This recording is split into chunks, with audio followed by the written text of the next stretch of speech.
മദ്യപിച്ചെത്തി ക്ഷേത്രമതിലിൽ മൂത്രമൊഴിച്ചത് ചോദ്യം ചെയ്ത 10ാം ക്ലാസ്സുകാരനായ ബന്ധുവിനെ മാസങ്ങൾക്ക് ശേഷം കാർ ഇടിപ്പിച്ച് കൊലപ്പെടുത്തുകയും അപകടമരണമെന്ന് വരുത്തി തീർക്കാൻ ശ്രമിക്കുകയും ചെയ്തിട്ട് പ്രതിയായ പൂവച്ചൽ സ്വദേശി പ്രിയരഞ്ജനെ കുരുക്കിയത് CCTVയിൽ പതിഞ്ഞ ദൃശ്യങ്ങളായിരുന്നു. പൂവച്ചൽ സ്വദേശികളായ അരുൺകുമാറിന്റെയും ദീപയുടെയും മകനായ ആദിശേഖറാണ് കൊല്ലപ്പെട്ടത്.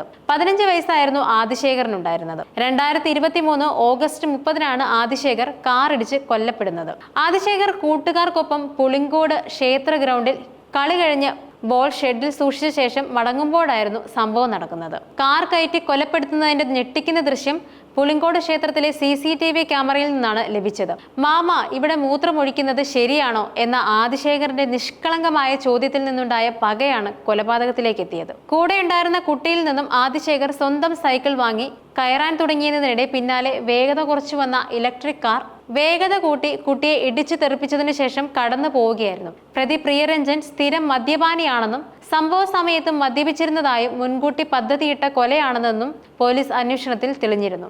ആദിശേഖറിന്റെ മരണത്തിൽ ദുരൂഹതയുണ്ടെന്ന് വീട്ടുകാർ സംശയം ഉന്നയിച്ചതോടെയാണ് അപകടമരണമായി ആദ്യം രജിസ്റ്റർ ചെയ്ത കേസ് നരഹത്യയായി പരിഗണിച്ചത്. സംഭവത്തിന് ശേഷം തമിഴ്നാട്ടിലേക്ക് കടന്ന പ്രിയരഞ്ജനെ കുഴിത്തുറയിൽ നിന്നാണ് പിടികൂടിയത്. ഒടുവിൽ നാടിനെ ഞെട്ടിച്ച കൊലക്കേസിൽ പ്രതി പ്രിയരഞ്ജൻ കുറ്റക്കാരനാണെന്നും കോടതി കണ്ടെത്തി. പ്രതിക്ക് ജീവപര്യന്തം കഠിന തടവും കോടതി വിധിച്ചു.